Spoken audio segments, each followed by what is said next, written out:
गृह एवं जेल मंत्री डॉक्टर नरोत्तम मिश्रा का बयान सामने आया।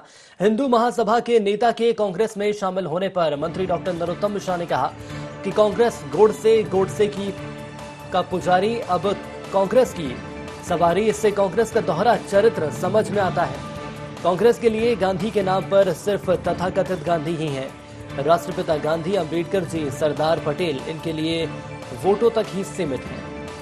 ममता बनर्जी के शेरनी वाले बयान पर भी मंत्री डॉक्टर नरोत्तम मिश्रा ने कहा कि ममता दीदी को घायल बंगाल की जनता ने किया है। बीजेपी के 134 कार्यकर्ता ममता दीदी खा गई, बंगाल का विकास खा गई। इसके साथ ही नरेंद्र मोदी क्रिकेट स्टेडियम पर भी कांग्रेस के सवालों पर मंत्री डॉक्टर नरोत्तम मिश्रा ने कहा कि सरदार वल्लभ भाई पटेल के अंदर ही मोदी जी का स्टेडियम है। मोदी जी ने प्रारंभ से ही अपने आप को सरदार वल्लभ भाई पटेल के अंदर समाहित किया।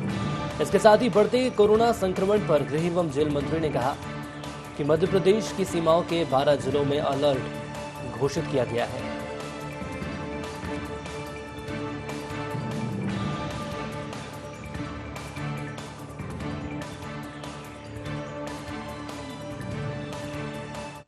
गोडसे का पुजारी अब कांग्रेस की सवारी।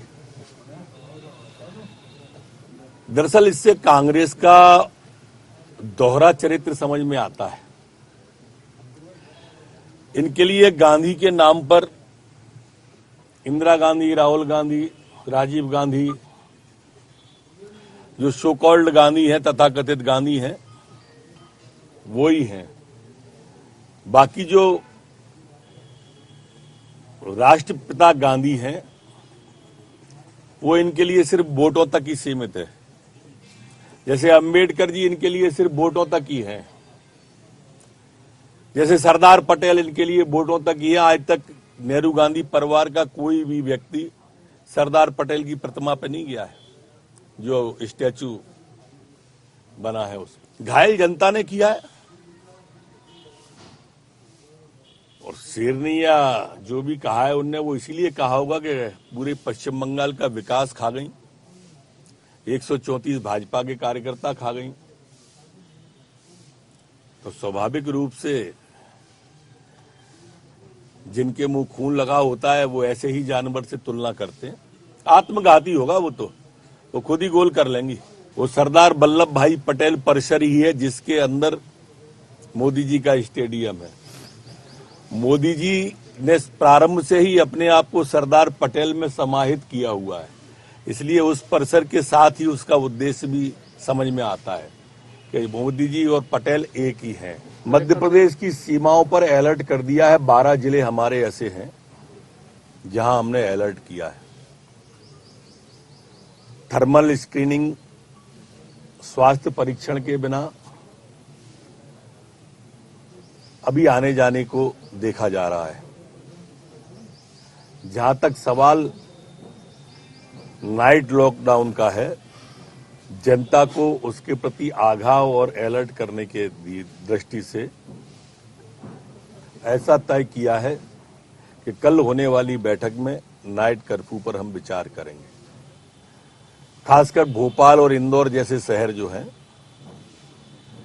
जहां पहले कोरोना ने बड़ी संख्या में दस्तक दी थी, और जो बॉर्डर के जिले हैं, वहां कल तय होगा। क्राइसिस मैनेजमेंट कमेटी की बैठकों में इस बारे में जो राय आएगी प्रदेश को, उसके बाद तय कर देंगे। कल जब नियम, कोई कानून बनता है तो वो सबके लिए समान होता है। कानून किसी व्यक्ति को देख के नहीं बनाया जाता है।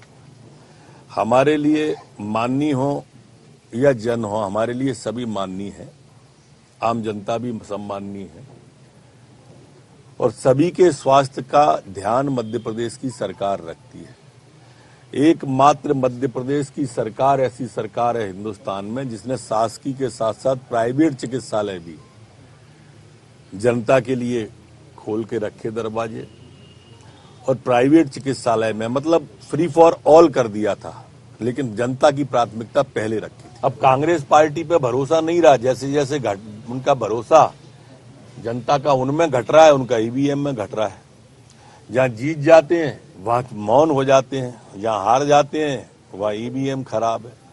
और दिग्विजय सिंह को तो प्रारंभ से ही सर्जिकल स्ट्राइक किया सेना ने घुस के तो सेना खराब, केस हार गए तो न्यायालय खराब, चुनाव हार गए तो ईवीएम खराब, राम मंदिर का शिलान्यास किया तो तारीख खराब, और कोरोना की वैक्सीन आ गई तो वैज्ञानिक खराब।